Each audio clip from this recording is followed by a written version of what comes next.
Hello everyone, welcome back to our channel. Plus the second semester education notes core 4 unit 2 रो गोटे select long question with answer discussion करबा और free notes with PDF तक थिले Telegram channel join करो। Description box Telegram channel link provide कर देछि, link click कर टेलीग्राम चैनल ज्वाइन कर पेबो, फ्री नोट्स विथ पीडीएफ पाइ पाइबो। फाइनली लॉन्ग क्वेश्चन सिलेक्शन कोर 3 एंड कोर 4 रो प्रोवाइड करा सलेन विथ आंसर जो मन देखिनो प्लेलिस्ट चेक कर तुम सब किछि पाइ पाइबो।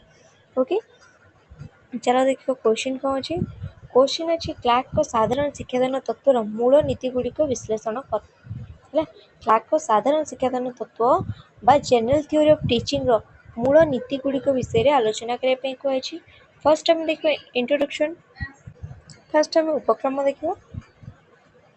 एस सिटी क्लार्क को द्वारा 1970 मसीह प्रतिपादित क्लार्क को साधारण शिक्षादान तत्व हेउछि एक प्रकार नियामक बा आदर्शात्मक शिक्षादान तत्व। क्लार्क द्वारा 1970 मसीह प्रतिपादित होइतिबा बा क्लार्क 1970 मसीह प्रतिपादित करथिबा साधारण शिक्षादान तत्व होउछि गोटे प्रकार नियामक बा आदर्शात्मक शिक्षादान तत्व। बुझिला, एही तत्वर मूल लक्ष्य होउछि शिक्षादान प्रक्रिया को एक व्यापक एवं सार्वजनीन रूप में व्याख्या करिबा।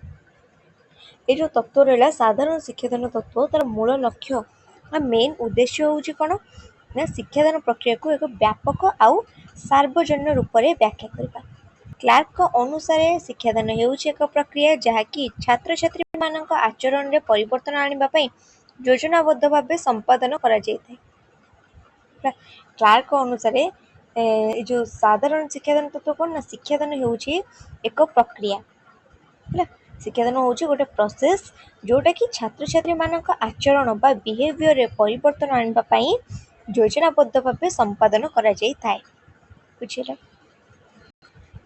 तार किछि पॉइंट देखिबा। आचरणगत परिवर्तन उपरे गुरुत्व है, बिहेवियर चेंजेस उपरे गुरुत्व देखिबा। क्लार्क को मतरे शिक्षादान मूल लक्ष्य होउछि शिक्षार्थीर आचरण रे सकारात्मक परिवर्तन आनिबा।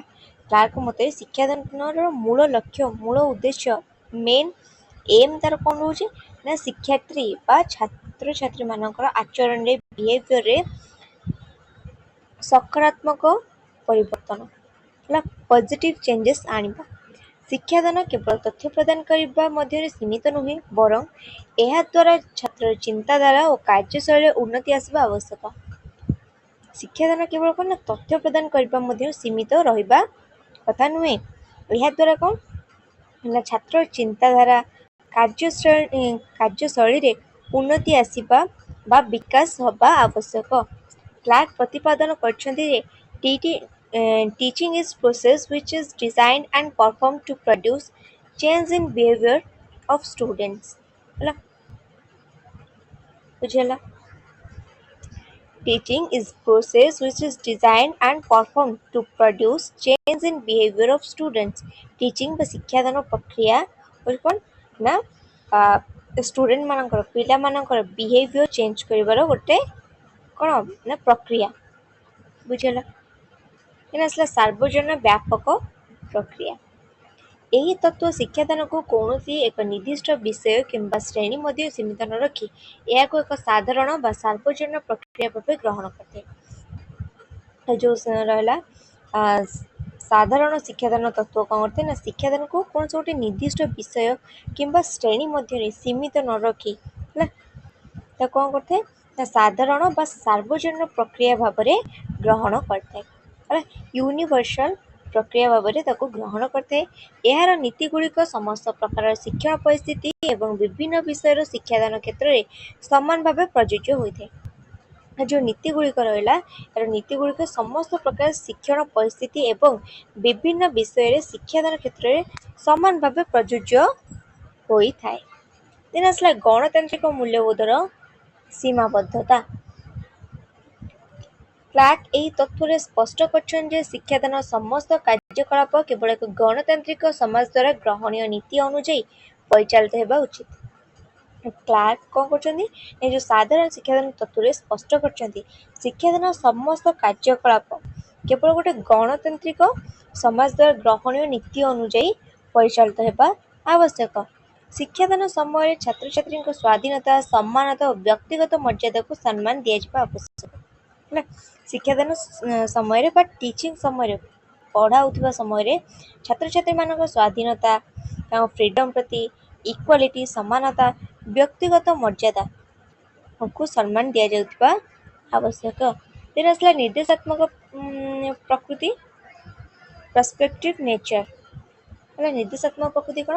ନା ଏହି ତତ୍ତ୍ୱଟି ବ୍ୟାଖ୍ୟାମୂଳକ ନୁହେଁ ବରଂ ନିର୍ଦ୍ଦେଶାତ୍ମକ ବା ପରାମର୍ଶଦାୟୀ। କୋଉଟା ନା ସାଧାରଣ ଶିକ୍ଷାଦାନ ତତ୍ତ୍ୱ ବ୍ୟାଖ୍ୟାମୂଳକ ନୁହଁ, ଏଇଟା ହେଉଛି ଗୋଟେ ନିର୍ଦ୍ଦେଶାତ୍ମକ ବା ପରାମର୍ଶଦାୟୀ। ଏହା ଶିକ୍ଷକମାନଙ୍କୁ କ୍ଲାସରୁମରେ କିପରି ଶିକ୍ଷାଦାନ କରିବା ଉଚିତ, କେଉଁ କୌଶଳ ଆପଣେଇବା ଆବଶ୍ୟକ ଏବଂ କିପରି ଉଦ୍ଦେଶ୍ୟ ହାସଲ କରାଯିବ ସେ ନେଇ ନିର୍ଦ୍ଦିଷ୍ଟ ମାର୍ଗଦର୍ଶନ କରିଥାଏ। ଏ ଯେଉଁ ତତ୍ତ୍ୱ କ'ଣ କରିଥାଏ? ସାଧାରଣ ଶିକ୍ଷାଦାନ ତତ୍ତ୍ୱ କ'ଣ କରିଥାଏ ନା ଶିକ୍ଷକମାନଙ୍କୁ କ୍ଲାସରୁମରେ କିପରି ଭାବେ ପଢ଼େଇବା ଆବଶ୍ୟକ, କିପରି ଭାବେ ଶିକ୍ଷାଦାନ କରିବା ଆବଶ୍ୟକ, କେଉଁ କୌଶଳ ତାଙ୍କୁ ଆପଣେଇବାକୁ ପଡ଼ିବ, କେଉଁ ମେଥଡ଼ରେ ସେମାନେ ପଢ଼େଇବା ଆବଶ୍ୟକ, କେଉଁ ଉଦ୍ଦେଶ୍ୟ ହାସଲ କରାଯିବା ନେଇ ମାନେ କିପରି ଉଦ୍ଦେଶ୍ୟ ହାସଲ କରାଯିବ ସେ ନେଇ ନିର୍ଦ୍ଦିଷ୍ଟ ମାର୍ଗଦର୍ଶନ ପ୍ରଦାନ କରିଥାଏ। ତେଣୁ ଆସିଲା ମୁଖ୍ୟ ଚର ବା ପ୍ରଭାବକ। ହେଲା, ମୁଖ୍ୟ ପ୍ରଭାବକ କ'ଣ? ନା କ୍ଲାର୍କଙ୍କ ତତ୍ତ୍ୱ ଅନୁଯାୟୀ ଶିକ୍ଷାଦାନ ପ୍ରକ୍ରିୟା ମୁଖ୍ୟତଃ ଦୁଇଟି ପ୍ରଧାନ ଚର ବା ପ୍ରଭାବକ ଉପରେ ଆଧାରିତ। ହେଲା, ଶିକ୍ଷାଦାନ ତତ୍ତ୍ୱ ମୁଖ୍ୟତଃ କାହା ଉପରେ ଆଧାରିତ? ଦୁଇଟି ପ୍ରଧାନ ପ୍ରଭାବକ ଉପରେ। କ'ଣ କ'ଣ ନା ଶିକ୍ଷକ ଜଣେ, ଆଉ ଗୋଟେ ହେଲେ ଶିକ୍ଷାର୍ଥୀ, ଯିଏ ଶିକ୍ଷାଦାନ କାର୍ଯ୍ୟର ଯୋଜନା ଓ ପରିଚାଳନା କରନ୍ତି। ହେଲା, ଶିକ୍ଷକ ବା ଟିଚର ଯିଏ ତାଙ୍କ କାର୍ଯ୍ୟ କ'ଣ ନା ଶିକ୍ଷାଦାନ କାର୍ଯ୍ୟର ଯୋଜନା କରନ୍ତି ଆଉ ପରିଚାଳନା ମଧ୍ୟ ଶିକ୍ଷାଦାନକୁ କରିଥାନ୍ତି। ତେଣୁ ଆସିଲା କିଏ ନା ଶିକ୍ଷାର୍ଥୀ, ଯାହାଙ୍କର ଆଚରଣରେ ପରିବର୍ତ୍ତନ ଅଣାଯାଏ। ହେଲା, ଶିକ୍ଷକ କ'ଣ କରିଥାନ୍ତି ନା ଶିକ୍ଷାର୍ଥୀର ଆଚରଣରେ ପରିବର୍ତ୍ତନ ଆଣିବାକୁ ଚେଷ୍ଟା କରିଥାନ୍ତି। ତେଣୁ ଆସିଲା ଶିକ୍ଷାଦାନର 4ଟି ମୁଖ୍ୟ ସୋପାନ। କ'ଣ କ'ଣ ସୋପାନ ରହିଛି ଦେଖିବା। ଏହି ସାଧାରଣ ତତ୍ତ୍ୱ ଅଧୀନରେ ପ୍ରଭାବଶାଳୀ ଶିକ୍ଷାଦାନ ପାଇଁ 4ଟି ଗୁରୁତ୍ୱପୂର୍ଣ୍ଣ କାର୍ଯ୍ୟ ଉପରେ ଜୋର ଦିଆଯାଇଛି। ହେଲା, ସାଧାରଣ ଶିକ୍ଷାଦାନ ତତ୍ତ୍ୱ ଅଧୀନରେ ପ୍ରଭାବଶାଳୀ ଶିକ୍ଷାଦାନ ପାଇଁ ପାୱାରଫୁଲ୍ ଟିଚିଂ ପାଇଁ 4ଟି ଗୁରୁତ୍ୱପୂର୍ଣ୍ଣ କାର୍ଯ୍ୟ ଉପରେ ଜୋର ଦିଆଯାଇଛି। କେଉଁ କେଉଁ କାର୍ଯ୍ୟ ଉପରେ ଜୋର ଦିଆଯାଇଛି ଦେଖିବା। ଗୋଟେ ହେଲା ଶିକ୍ଷାଦାନ କାର୍ଯ୍ୟର ବିଶ୍ଳେଷଣ। ହେଲା, ବିଷୟବସ୍ତୁକୁ ସରଳ ଭାବରେ ବିଭକ୍ତ କରିବା। ଯାହା ବି ବିଷୟବସ୍ତୁ ରହିଲା ତାକୁ ସରଳ ଭାବରେ ବିଭକ୍ତ କରିବା। ତେଣୁ ଆସିଲା ଶିକ୍ଷଣ ଲକ୍ଷ୍ୟ ନିର୍ଦ୍ଧାରଣ, ଶିକ୍ଷାଦାନ ଉଦ୍ଦେଶ୍ୟ ସ୍ପଷ୍ଟ କରିବା। ଯେଉଁଟାକି ଆମେ ପଢ଼େଇବା ତାର କ'ଣ ମାନେ କ'ଣ ଲକ୍ଷ୍ୟ ରଖିକି ଆମେ ପଢ଼ିବା, କେଉଁ ଉଦ୍ଦେଶ୍ୟରେ ପଢ଼ିବା ସେଇଟାକୁ ସ୍ପଷ୍ଟ କରିବା ଆବଶ୍ୟକ। ତେଣୁ ଆସିଲା ପ୍ରାରମ୍ଭିକ ଆଚରଣ ଚିହ୍ନଟ, ଛାତ୍ରଙ୍କ ପୂର୍ବ ଜ୍ଞାନ ଓ ସ୍ତରକୁ ଜାଣିବା। ହେଲା, ଛାତ୍ରଙ୍କ ପୂର୍ବ ଜ୍ଞାନ, ସେ ତାଙ୍କ ମାନେ କ'ଣ ତାଙ୍କ ମାଇଣ୍ଡରେ ତାଙ୍କ ବ୍ରେନ୍ କେଉଁ ଭଳିଆ ମେଥଡ଼ରେ ବୁଝେଇଲେ ସେମାନେ ବୁଝିପାରିବେ, ତାଙ୍କ ପୂର୍ବ ଜ୍ଞାନ କ'ଣ କ'ଣ ସବୁ ପାଠ ରହିଛି ସେ ଜାଣିଛନ୍ତି, ସେସବୁକୁ ଜାଣିବା ଆବଶ୍ୟକ। ଦେନ୍ ଫୋର୍ଥ କ'ଣ ନା କୌଶଳ ଚୟନ, ଉପଯୁକ୍ତ ଶିକ୍ଷାଦାନ ପଦ୍ଧତି ପ୍ରୟୋଗ କରିବା। ହେଲା, କେଉଁ ପ୍ରଣାଳୀରେ ପିଲାମାନେ ବୁଝିପାରିବେ ସେ ପଦ୍ଧତି ବା ସେ ମେଥଡ଼କୁ ପ୍ରୟୋଗ କରିବା। ଏଇ 4ଟି ରହିଲା କ'ଣ